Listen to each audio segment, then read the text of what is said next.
My morality has nothing to do with the Bible or the verses of the Quran. My morality won't judge you by your spirituality, but by the things that you have done. My morality is not set into stone tablets, who don't even tell you not to hurt children. My morality is not dictated by a deity. It's developed from empathy, dependence, and love. My morality accepts everybody's sexuality, is more concerned with inequality than validations from above. My morality is not set into stone tablets, who don't even tell you that it's worthwhile to be good for being good's own sake, that not to think for yourself can be a deadly mistake. My morality is not recitable from memory. It's something inside of me, how I wanna be, treat others how I want them to treat me. Basically not to hurt anybody, oppose any brutality. It stems from our common humanity, and it's what my mother taught to me, and it's mine because I'm free. Oh, that was so beautiful. Thank you, Shelley. No worries. Well, welcome to the Secular She Thinker Show. And thanks for having me. Tonight, my special guest is Shelley Segal. She is a friend of mine. We've been friends for 2 or 3 years, and I'm also a super big fan of hers. She put out an album a few years ago called The Atheist Album, and in 2012 she played at the Reason Rally, and she's played at the FFRF convention in Madison, and she just put out a new album, and it's called Strange Feeling, and she has a new song called Sidelined, and you guys should check that out. And she just played one of my favorite songs called Morality, and that was actually a perfect song because tonight's topic is about forgiveness, and me and Shelley are going to talk about that and talk about the concept of forgiveness from a secular perspective once you take God out of the equation. But for right now, I want to hear from you, Shelley. You're in Australia right now? Yeah. It's 11 a.m. on Friday morning in Melbourne, Australia. So, talking from the future. That's amazing. That's so great. I love technology. So, tell us about your tour coming up and what you got going on. Well, in about a month, I'll be heading over to the US for a 3-month tour, promoting my new release, which you mentioned, Strange Feeling. So I'm really excited to be back on the road and be back in the US, because I haven't been, I was there earlier this year, but I haven't been on a big tour for a while, so really excited about that. And, where are you going first? Europe? First to Los Angeles, and got a couple of gigs in LA, San Diego, then moving up north, up the coast, and heading over to after that to Texas, moving along the south over to the East Coast, and then back over. And what like are a you big doing on circle. Halloween? On Halloween, I'm going to be with Swiss. It's Swiss? Yes, Swiss. Yeah, Swiss. And I'm going to be at your house, and we're going to be having a big Halloween party. So very excited about that. Oh my gosh, yes, it'll be, it's also a Hunger Task Force food drive, and I do it every year. And this year, Swiss, the Southeastern Wisconsin Secular She Thinkers, is sponsoring it, and it's going to be fantastic. The theme this year is Gods and Goddesses, so it's completely appropriate. I think it's going to be a really good time. It's going to be awesome. Yeah. So is there anything else coming up for you? Do you think you're going to be putting out a new album? Any more Kickstarters? Anything like that? Do you need some money? Do you need people to send money? What do you want? Always. No, but well, the new EP is out, so that's available on my website if anyone wants to check out some of my music. But you can always just stream it for free on Bandcamp and YouTube. I downloaded it on iPods or on iTunes onto my iPod. Thank you. And yeah, I guess I'm looking at creating a subscription service pretty soon, which I'm excited about and I think will be a lot of fun. But yeah, in the meantime, I'm just getting ready for my next recording, which will probably start at the end of the year, and maybe look at releasing a second single from the new EP. Awesome. What's your website for our viewers so they know? ShelleySegal.com. So if you go to ShelleySegal, yeah, you can say hi, leave me a voice message, check out my music and my videos. Yeah, and she has videos on YouTube too. That's kind of how I found you, actually. I think I heard Saved, and I felt like it was so poignant to my life. I felt like you were singing the words I feel, because Yeah. I feel like there's nothing wrong with my body. I feel like the misogyny and all of that has been laid upon me, and that I don't need to be saved. I don't, and I just loved it, and I just got so addicted to it. And I try to make everybody listen to it. Everybody. I remember when you commented, actually, I saw your comment on my page, and it just really struck me. It was like one of the nicest bits of feedback that I've ever got. And I think you said something like that I'm singing the way you feel, and it makes you feel beautiful. And that made me feel really beautiful. And it made me feel like really worthwhile. So thank you for saying that. The nicest thing anyone's ever said to me. Yeah. You're helping people. And it's kind of the way I want to help people. First of all, I want people to know atheists are good people, and we have values and ethics and principles that we live by. And I also want people who are out there who might be non-believers to know that there's a community that's here for them, and that they're not alone. And music is such a wonderful way to bring people together like that. Music can move the world. Music can change history. There's been a lot of, like, if you think about the 60s and you think about the music about the war, the Vietnam War and all of that, I feel like your music is like that to the atheist movement. Like it's empowering.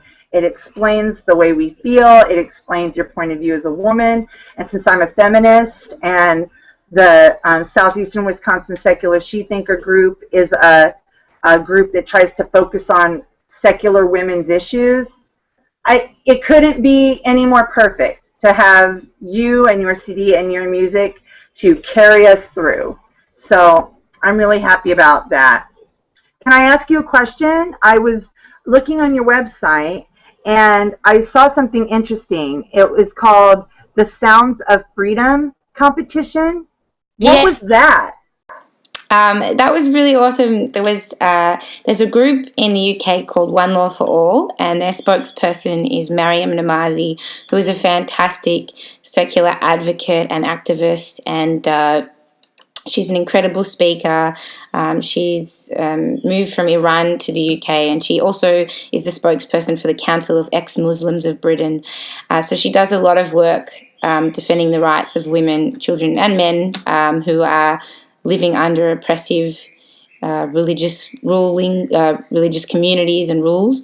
And the one group that she works with called One Law for All, they kind of advocate that everybody is entitled to be protected by the laws of the land. So it doesn't matter where your background is, what religious community you're part of, what country you've come from, what culture you're part of, you deserve to have access to equal rights under the law. And that's what, where the name comes from, One Law for All. And they do a lot of work against Sharia courts, being upheld by the UK government, and just try and advocate for equality. So she, along with myself and another artist, we ran the Sounds of Freedom competition. So that was encouraging people to create music and art that discuss some of the issues that One Law for All work with. So religion, secularism, feminism, religious arbitration. And we had some fantastic contestants. We had a composer from Ireland, we had from America, but it was a very international competition, and in the end the winner was a group of musical activists from Jakarta in Indonesia with their song Sister in Danger, and they dedicated it to all the victims of violence against women in Indonesia, and they use their music to educate and inform young children. They go around to schools singing about climate change, about violence against all important issues, using music as a medium to start a discussion. So it was really exciting to get onto their music and be able to give their music a bit of a platform through this competition. And we presented the winner at a secular conference in the UK that Mariam organised and started, from the ground up, that had it was 90% female speakers. They were refugees, activists, advocates from all over the world, from Syria, Afghanistan, Iran, Ukraine, everywhere, just, women speaking of their experience. And it was one of the most empowering events I've ever been to, and that was a very long answer. I'm sorry. That's great. I was really curious about it, and it sounds wonderful. And I am going to put a link to the Sister in Danger in the doobly-doo below. After we're done, I'll probably do it at the end. But yeah, that's great. That's great to hear everything that's going on in your life. It sounds really exciting, and I'm so happy for you. I did want to mention to the viewers that the reason that Shelley Segal is coming to my house to do the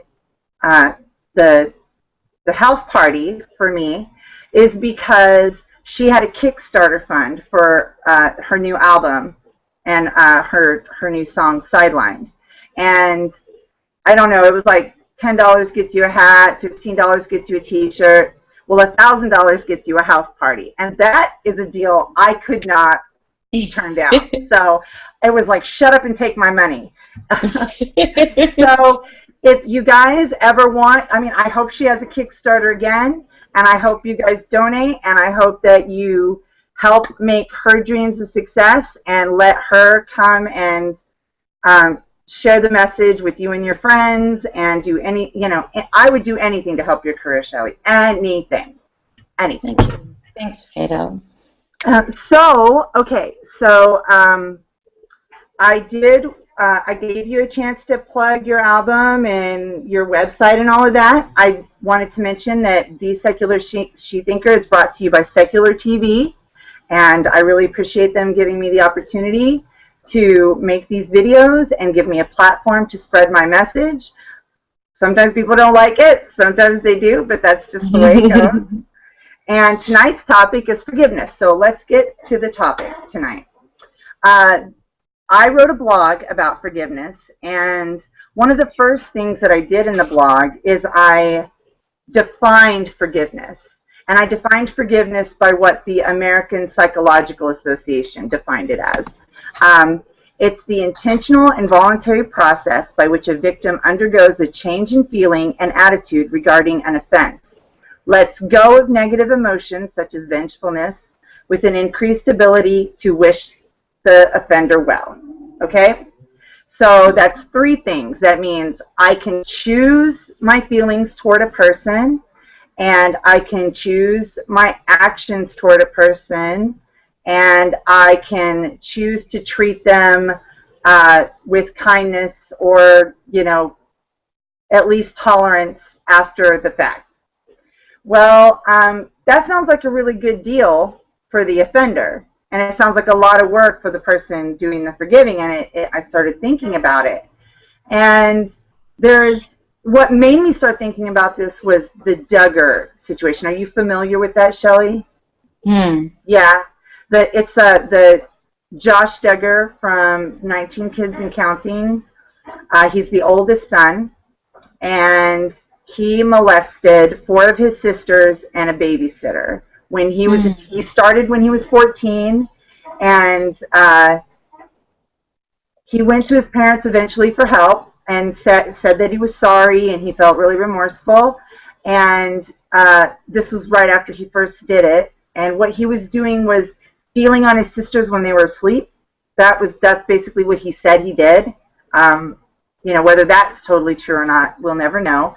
But so what his parents did is they built a house, and they built the boys' rooms at one end of the house and the girls' rooms at the other end of the house, and their bedroom was in between, and that they thought would be the solution. Well, he continued, and he went on to molest, 3 or 4 more people, and 4 of those people were his sisters. And then the parents got serious about it, and they sent him to rehabilitation. They wanted him out of the house, and they did that. And then when he came back out of that, they said he was a changed man. And then they went to the police, and the police didn't do anything. And then years went by, the statute of limitations ran out, and now it's a public scandal for their family. And what got my goat was that the parents went on the news and said they forgave their son. And I'm sure it was really, really hard for his parents. I mean, that must have been heartbreaking to know that a son that they really loved hurt the daughters that they really loved, and they're trying to do the best thing for both of the family, and they're religious. So religion has a mandate of forgiveness. You're told by religion to forgive your trespassers and have them forgive you. And you're told that you have to ask God for forgiveness. And there's no such rule for non-believers. And the road to forgiveness for us is a more complicated road. And, sometimes the people who've offended us or the people who've hurt us or wronged us, they never ask for forgiveness. And, there are reasons to forgive people that might be good for you, like your health and your wellness. And there's also really good reasons to ask for forgiveness because, if you've hurt someone and you know what you did was wrong, you should ask for forgiveness. But they don't always have to give you that forgiveness. And then there's also, to me, the concept of forgiving yourself. When I was a Christian until I was 25, and so I know both perspectives. And being a non-religious person is actually so much harder for me because I have to base my ideas and how I act and what I do in logic and reason and on principles and ethics, and I have to find my way through what is right and what is wrong, not because it's objectively told to me, but because I use my faculties to figure that out. And sometimes people disagree with me about things. Not anything big, like I would never hurt a person or anything like that. But, sometimes my principles are different. And that contrast between believers and non-believers is really strong to me because it was so easy when I was a believer. It was really easy. I forgave because I was told to. I asked for forgiveness because I was told to. I'd ask God for forgiveness. I would just lay it on him. Spick and span, all done, moving on. But now it's not so simple. And, it's kind of a funny thing. I'm surprised you haven't written a song about forgiveness.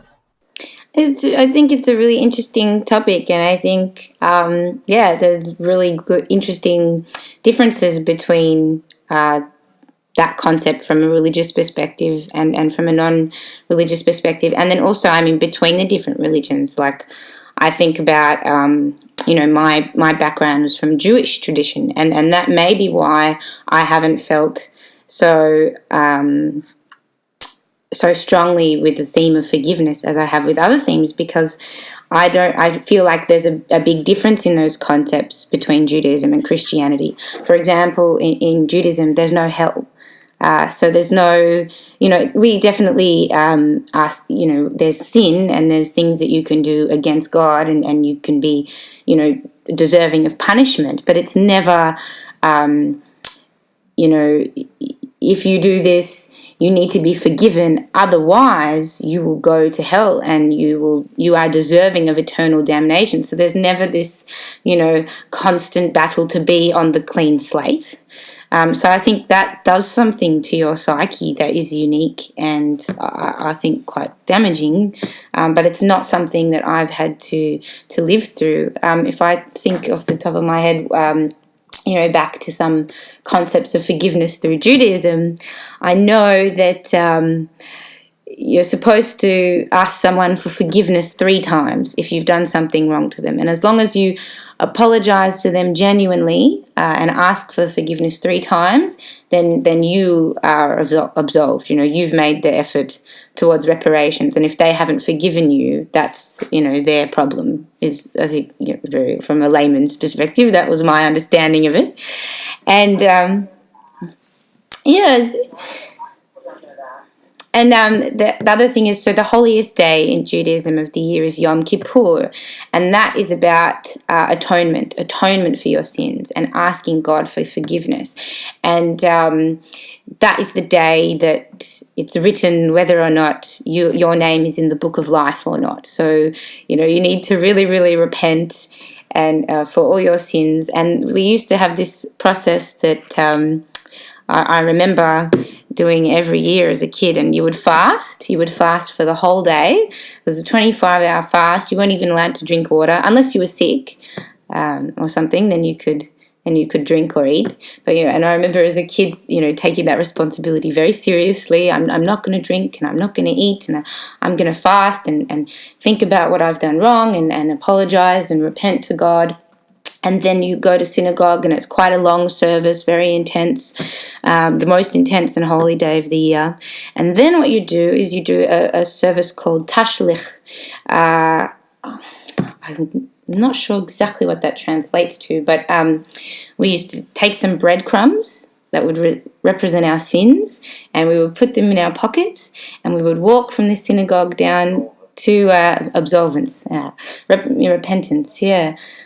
And so we would walk. Thank you. Then we would walk down down to the local park where there was a moving body of water or a lake, and we would throw our breadcrumbs symbolically into the water for the fish to eat, to represent, our absolvance, our forgiveness for our sins in this real, physical, ritualistic way.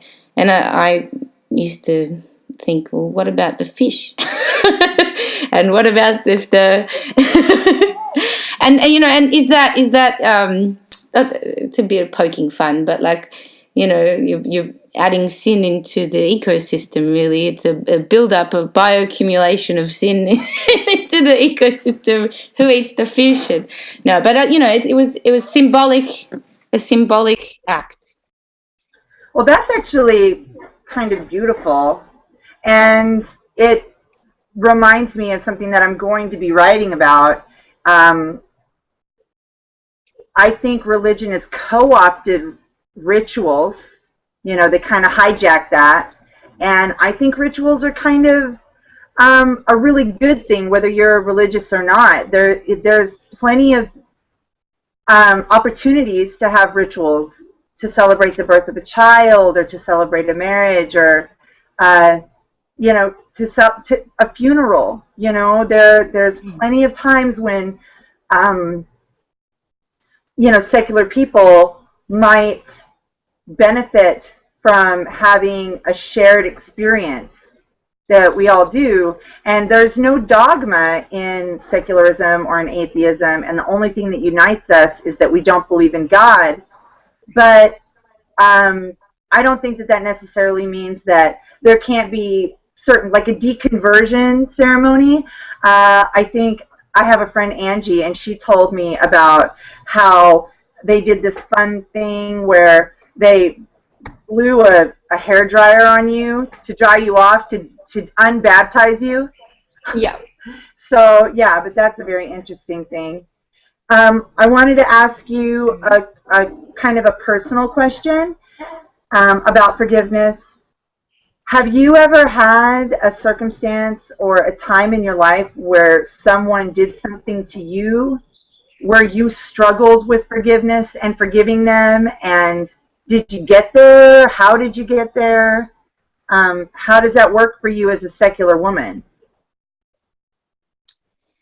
Yeah, it's hard to go into without, bringing someone else's business up. You can be as But vague as you need to be.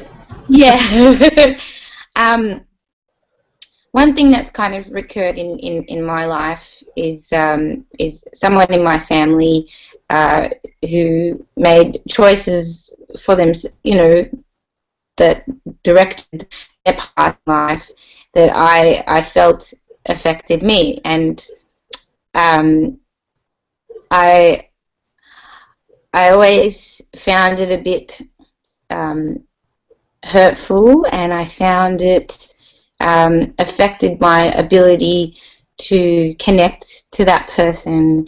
And it was, it's a hang up, and I felt that it was my problem because I didn't feel like that person was obligated to live their life in a way, based on how their decisions impacted me, and it shouldn't. But it was something that time and time again I struggled with, and I felt, yeah, really affected the relationship. And I guess the way only recently have I gotten over those feelings, and it's really just about compassion. Just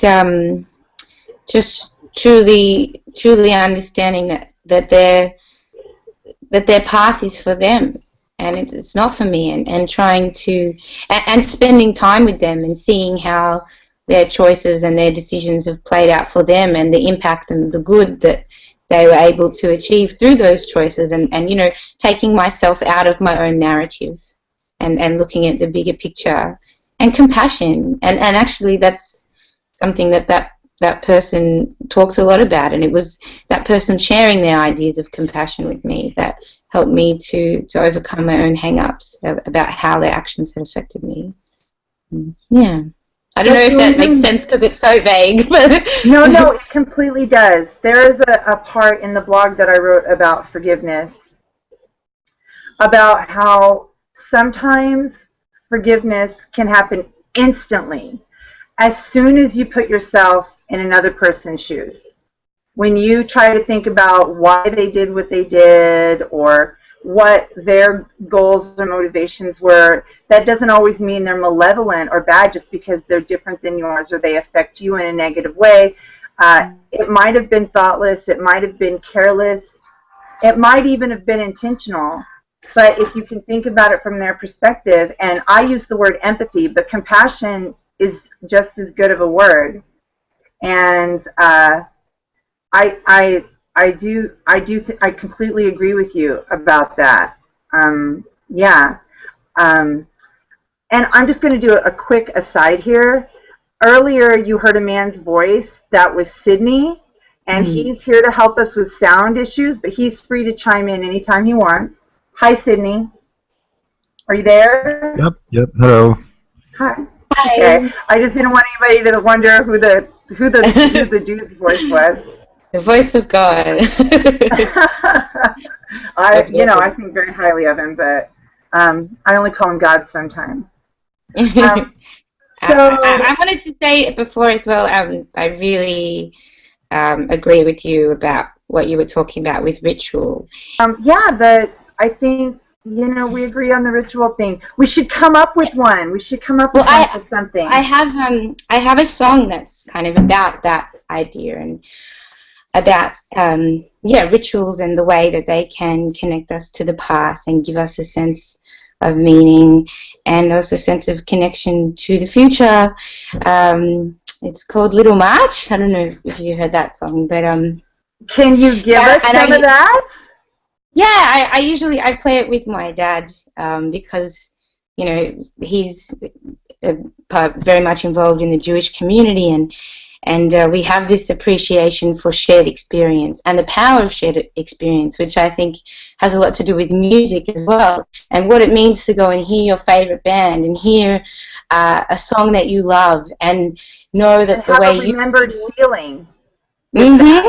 Yeah. And know that the people around you have connected emotionally to something that you've connected to emotionally, and that feeling of just connection to other people and the depth of the capacity for that kind of emotional experience. It's very moving and it's very powerful, and there's a lot of examples of it in Judaism that I do really enjoy and I find helpful, but I think a lot of the time, especially today in religion, because there's not that depth of thought behind the rituals, why am I doing this?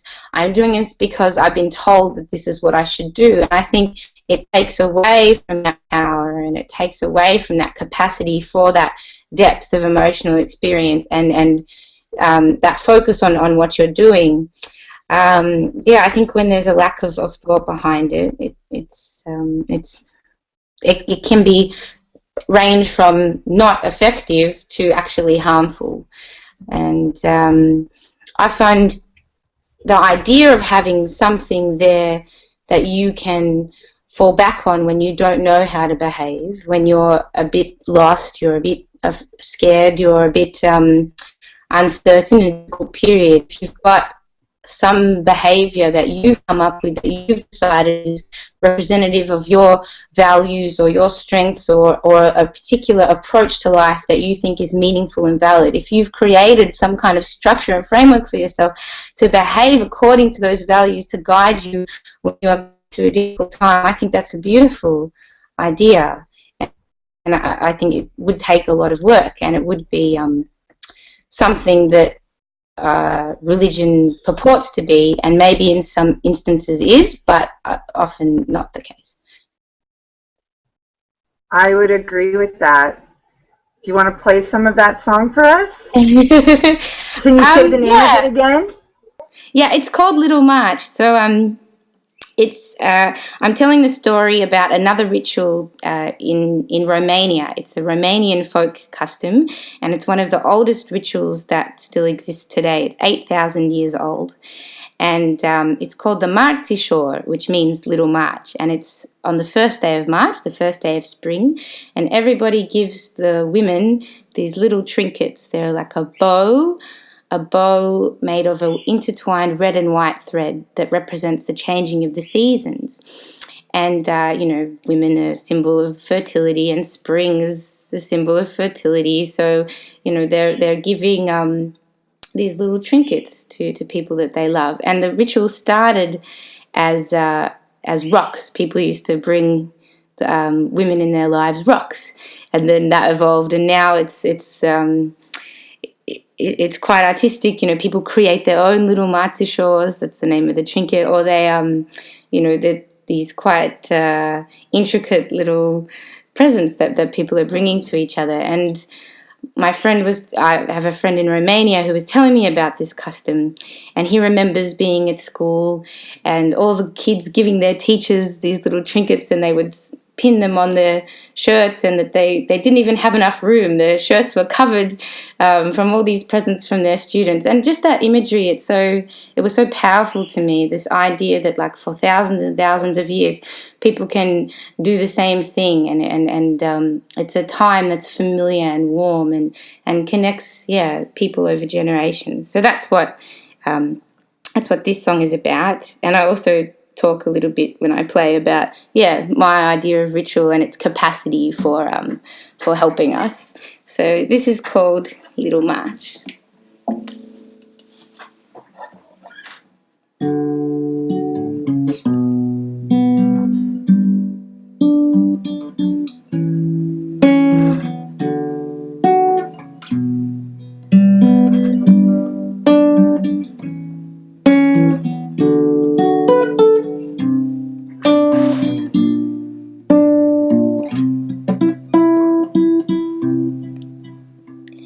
Little March is here, and all of the girls receive their twirls of thread. They proudly pin them on their shirts in a sea of white and red. The colors are the changing of the seasons in the bowl. Tie the children to tradition of 1,000 springtimes ago, when grandmothers of grandmothers were oh so very young. They welcomed back the season, and the cycle pushes on. Little March is here, and all of the girls receive their twirls of thread. They proudly pin them on their shirts in a sea of white and red. Bring flowers on, bring in the warm, forget the storm and the night. Little March is here, it will always be in a sea of red and white. Oh, grandmothers of grandmothers, the springs that you have seen are all threaded to each other, with the trinkets in between. Little March is here, and all of the girls receive their twirls of thread. They proudly pin them on their shirts in a sea of white and red.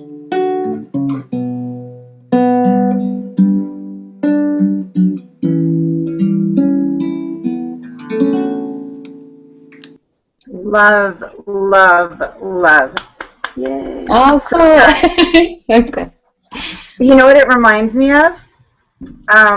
Swiss's kind of little symbol that we have. Our colors are teal and red, and we have the Rosie the Riveter theme, and it's white and red. Yeah, So cool. that is our theme, you know, strong women, you know. Mm. That's so nice. That was so beautiful. I love it when you sing. I try very, very hard not to sing along with you so that I don't ruin it for everybody else. No.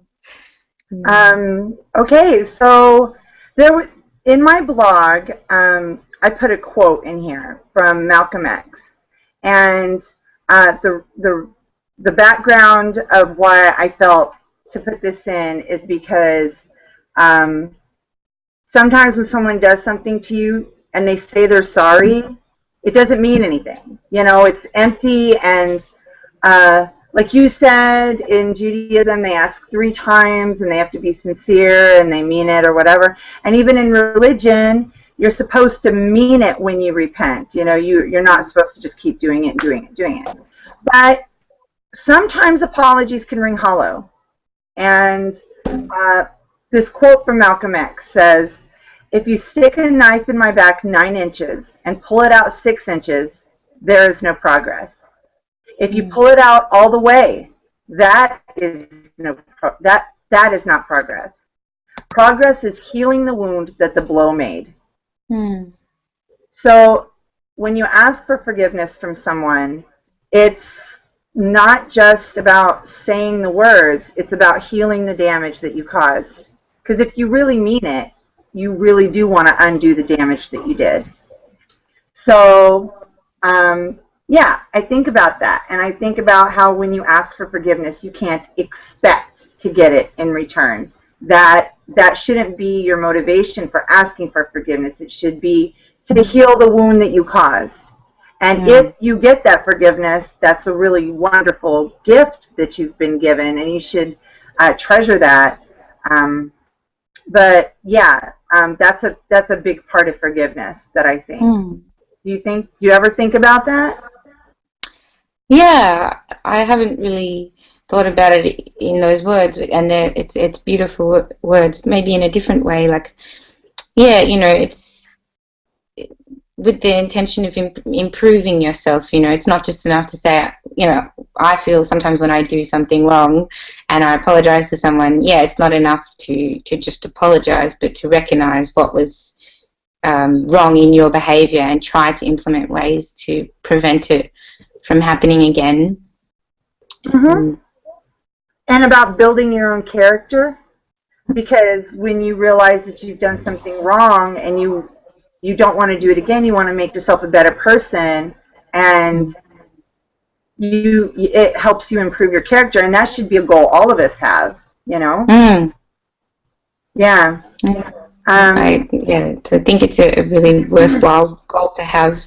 I think, yeah, it's sorry to go back again to the ritual that you were talking about, but that's really what I think, you know, a religious approach to forgiveness is. It's ritualized.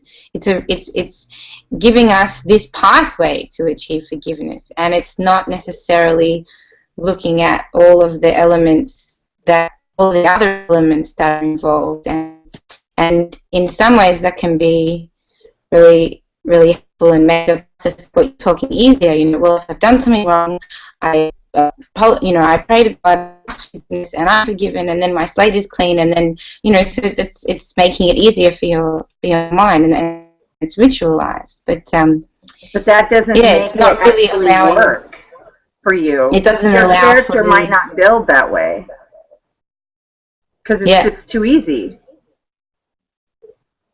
Yeah. I think there's something to be said for, having.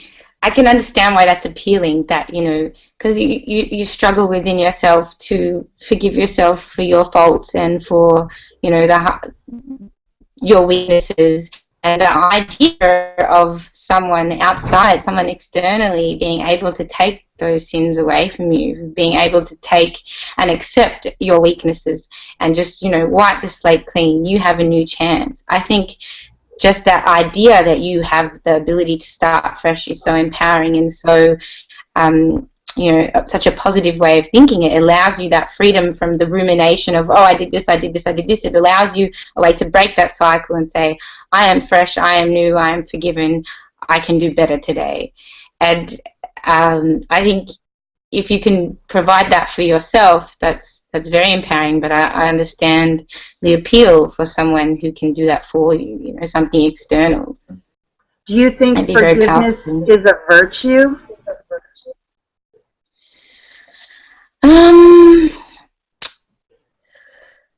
I think compassion is, I think, yeah, it really depends on the definition, and by the definition that you used is, giving up on your sense of vengeance. I don't think that holding on to a desire for vengeance is is necessarily going to make your life easier, or make you more able to function as a compassionate person within the society. But maybe another feeling may be anger. If you're upset about something and you're angry about it, and that compels you and drives you and motivates you to do, positive things in the name of that anger. Well, if you forgive that, if forgiveness annuls that anger, that's not always a positive thing. I think it's really complicated, and Yeah. I Well, think, anger is a valid feeling. Fear is a valid feeling. Jealousy is a valid feeling. All these feelings that we have, we evolved with for a reason, and they're there to protect us, and they're there to help us understand outside stimulus and what's going on. yeah. But I think Do you're you right. think? Oh, sorry. Oh, go ahead. Oh, do you think that you can forgive somebody and still be angry, or do you think that that is encompassed in the forgiveness, that you let go of the emotions that are attached? Well, personally for me, this is an example of a personal story I have about forgiveness. And it actually goes back to when I was religious. But I was, my father went to prison when I was 12 years old. And for a lot of reasons. And I was really angry about that. I was angry at him for what he did. I was angry at him for doing what he did and causing me not to have a father. Um, and I was also angry at God for allowing it to happen.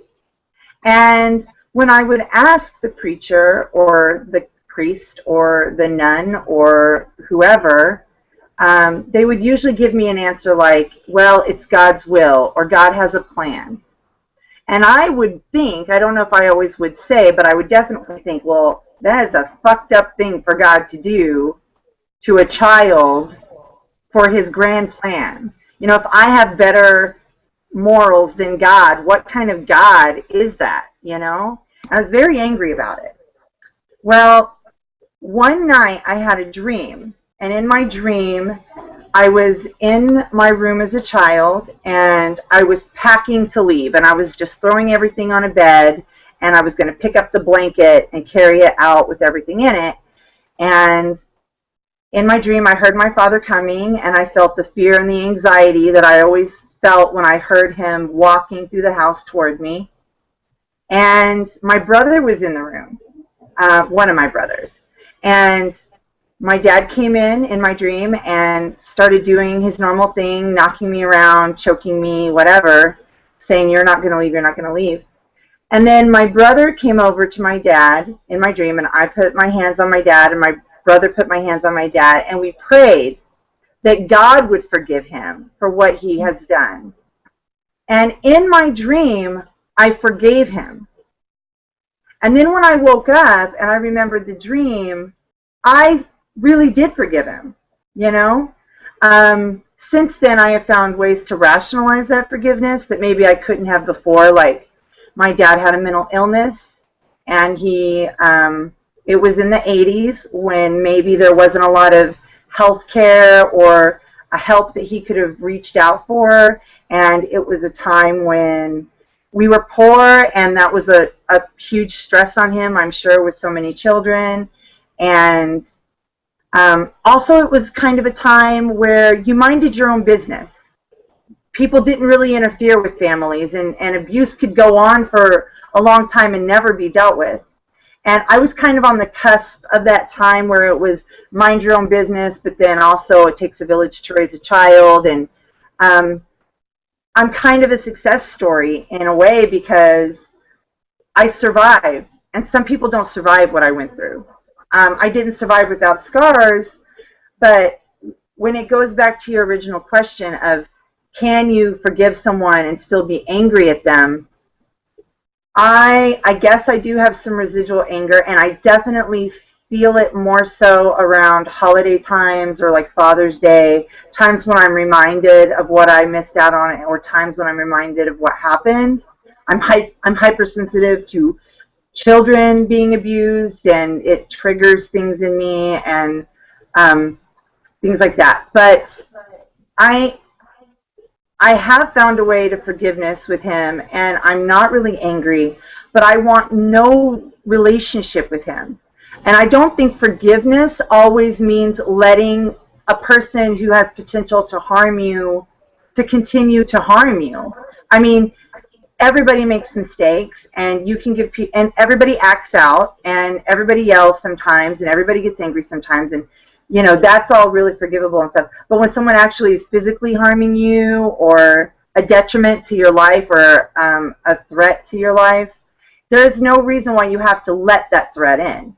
You can forgive them, and you can say, I'm moving on my life. You can move on with your life and whatever, but you don't have to um, act out against them. I think that's part of that definition is, you don't act out with animosity towards them anymore Mm. when you've truly forgiven them.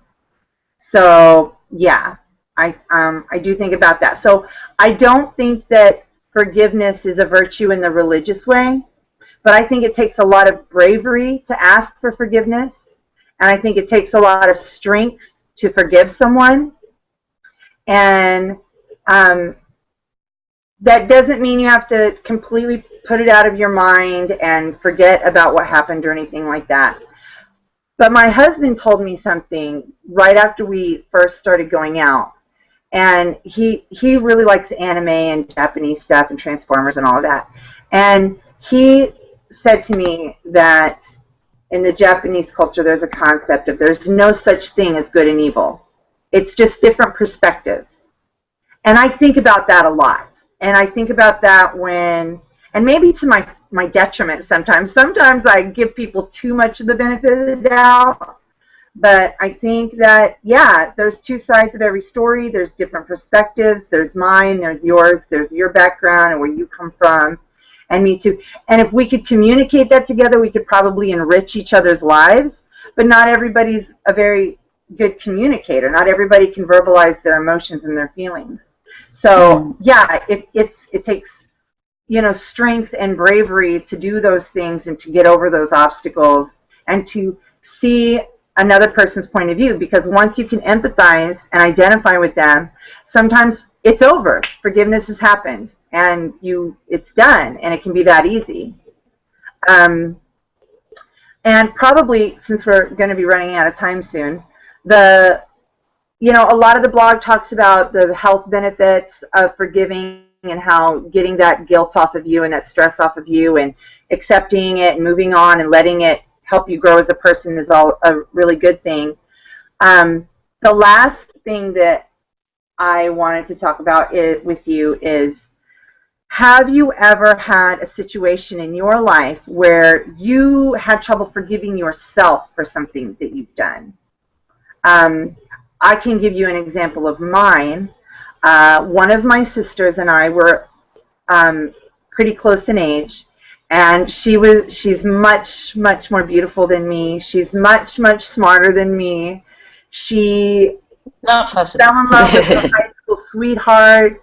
She went to college. She has two beautiful sons. She's just got this, in my mind, picture perfect life. And we were really close for a while, and I'm older than her. And I saw, as she got older, she started moving on and having other friends and other relationships, and her life just took a different direction than mine did. And I had a lot of negative feelings about that.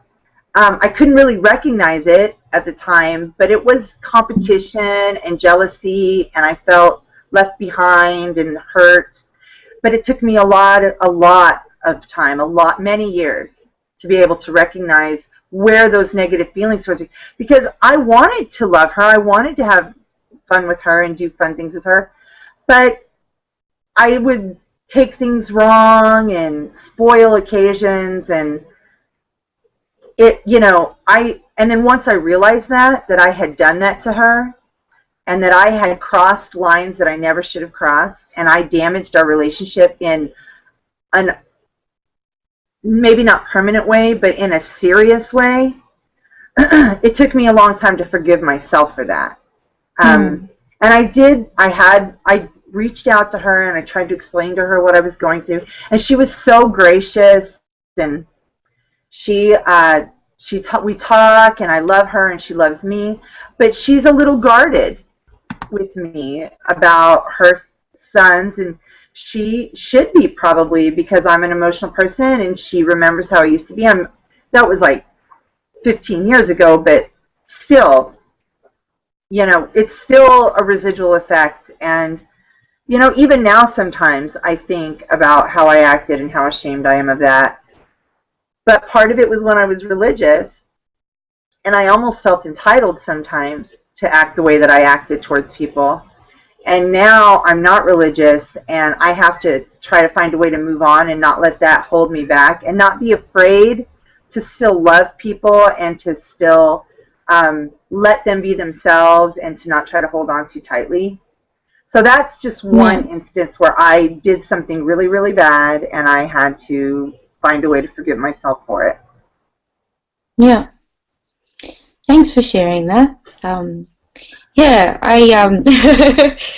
it's it's really nice. Well, I mean, it's nice to share experiences like this, and a lot of the time people don't really get to talk about their experiences that are positive or negative in this way. I think it's really, yeah, it's really nice to hear and reflect on other people's experiences in that way.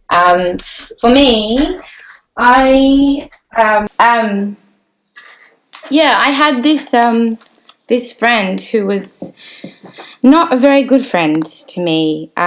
He was pretty awful to me. Like, really took advantage of our friendship, and wasn't particularly nice to me, really. But we'd been friends since we were about 2 years old, and I used to go after. His mum used to take me to school every day, because she was a teacher at our school, and I used to hang out at his place, at his grandmother's place after school, and we did spend a lot of time together. But we were quite young, maybe 12 or something.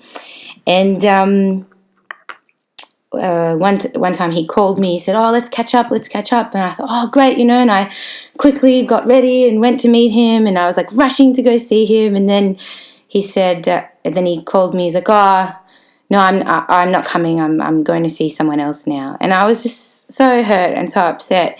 And then the next time he called me, actually now I was probably about 15 years old at this point, and I was at home and he called me, and I saw it was him, and I answered the phone, and I was quite short with him, and he said, "Hey, how you going?" I said, "Yeah, good. What's up?" "I'm watching The Simpsons. What are you doing?" I don't really have time to talk." He's like, "Oh, okay, well, all right, no worries then." And then he went, and I was like, I was so proud of I was like proud of myself, like, yeah, I stood up for myself, and I wasn't just, nice to him when he was mean to me last time. And anyway, it turns out his grandmother had passed away, and he just wanted to tell me about it and invite me to the funeral, because I was like his oldest childhood friend who actually had a relationship with his grandmother, and he wanted to share that with me. And the guilt of that affected me so much, that I thought, it doesn't matter if you think someone's hurt your feeling, you have to give them the benefit of the doubt to avoid doing that, repeating that situation in the future. And I think, again, like what you said, to my detriment, probably sometimes, forces me to always give people that extra bit of a benefit of the doubt in case something's wrong. And I think in some ways I'm glad that happened, because, yeah, I do take that extra time to say, well, what is happening in this person's life right now? Maybe there's something really negative, and I hold back on being maybe aggressive or, going full blast in defending myself or letting my emotions out. I give that extra bit of space. So for that, I'm grateful that was a formative experience. But sometimes, you have to draw a line for yourself and say, no, this is behavior that I do not accept, and this is behavior that I will not subject myself to, and make that decision and stand by it. So it's an interesting balance, I think, but I'm glad that happened in a deeper way. Well, that's nice. Thank you for sharing that. Oh, well, it's been a wonderful conversation. I think that this was a really probably unique interview for you. I don't know if I've listened to quite a few of your interviews, and I don't know if it's ever gotten this personal, but it was beautiful, and it really made me think about some things, and I'm definitely going to write that blog about rituals. And I just wanted to remind everybody, give Shelley a plug at SecularTv.com, right? And go out and buy her CD, Strange Feeling. Check out her CD, Sideline. It's actually really beautiful. It's about accepting yourself for the way you are, and other people accepting you for the way you are, and not succumbing to the pressures to look beautiful or look like something you're not. There's nothing wrong with being pretty, but there's nothing wrong with doing yourself up, but you don't have to change who you are to please someone else. If they're going to love you, they're going to love you for who you are. And if they don't love you, haters going to hate. And this is what I got from my haters. So, and I know you're out there, boys, the R and the S. So, anyway, check out Secular TV. Check out the other shows on Secular TV. There's Secular Parenting. There's the Foxhole Atheists. Check them out. Check Swiss out on Facebook. And we have Wisconsin She Thinkers website with the blog on it. You can find me on Facebook at Levada Leaning on Facebook, and feel free to drop in, share your comments, share the Swiss stuff, share my posts, and yeah, I think that's it. Anything else you want to add, Shelley, before we go? No, I really appreciate you having me on, and I've really enjoyed our discussion, and made me think about things differently, and I hope I can come back sometime and have another one. Definitely. And I'll see you in October. Yes, and bring some canned food items for the Hunger Task Force, because it's really close to the holidays and Thanksgiving time here in America, and we don't want families out there to go hungry. And that is a very nice secular charity here in the Milwaukee area, and I think you're going to have fun. It's going to be a lot of fun. So thank you, friends and fans, for watching. Please leave your comments below, and don't forget to thumbs up. Don't forget to share, and I'll see you next week. And I think I'm gonna hold off on giving out the topic for next week, because I think I might want it to be a surprise. But I will tell you that Mandisa Thomas is scheduled to be on the show, and we will be talking about an issue that's very near and dear to her heart as well as mine, and it'll help us all identify with sex-positive women a little bit better. So you have a good night, Shelley, and I will talk to you again soon. And goodbye, everyone. Bye-bye.